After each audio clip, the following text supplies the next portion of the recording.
spoilers ahead for the April 29th episode. In the zombie apocalypse of Fear the Walking Dead, nobody can be trusted and anyone can be a killer. This Sunday, a major player learns that the hard way. Why does Charlie kill Nick on Fear the Walking Dead? All-out war may be coming for the Vultures soon thanks to the little girl's actions. Most likely, this is payback for Nick killing Mel's brother Ennis. Charlie was either sent to kill Nick or decided to do it herself.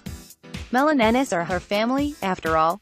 One borrowed copy of The Little Prince can't change that.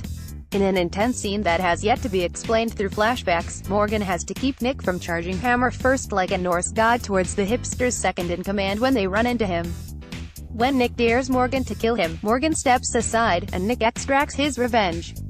That's the problem with an eye for an eye. To paraphrase a popular Gandhi quote, it never ends. So, the answer to why Charlie kills Nick lies is the answer to why Nick kills Ennis.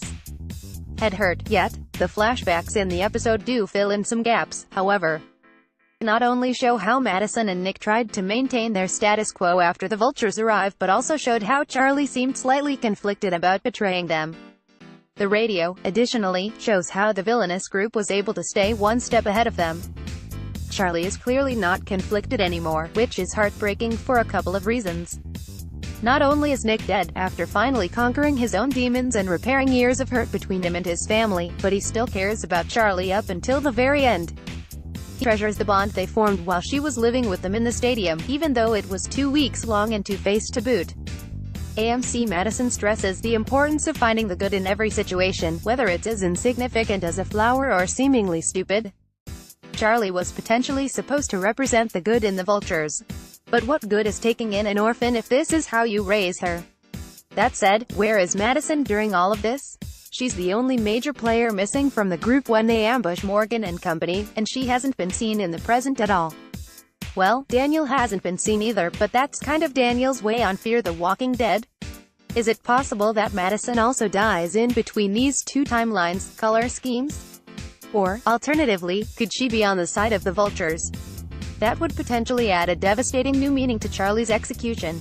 It seems so unlikely that she could ever betray her family in such a major way, but this is a huge mystery. It's also a devastating blow for Morgan, who is still new to this group. Not only has he now lost another friend and potential mentee, one of the reasons that he left Alexandria and The Walking Dead was the way children were becoming killers and awakening that instinct. Charlie is not growing up in an environment that believes all life is precious. Sure, the apocalypse is brutal and you have to be prepared to kill, but cold-blooded murders are still frowned upon. Nick, as far as we know, shouldn't have killed Ennis and Charlie shouldn't have killed Nick. In an interview with Entertainment Weekly, co-showrunner Andrew Chambliss stressed that the Vultures are more of an existential or philosophical threat than a violent one, and if that was ever really the case, it isn't now. A child putting a bullet in your chest is not something covered by Kierkegaard.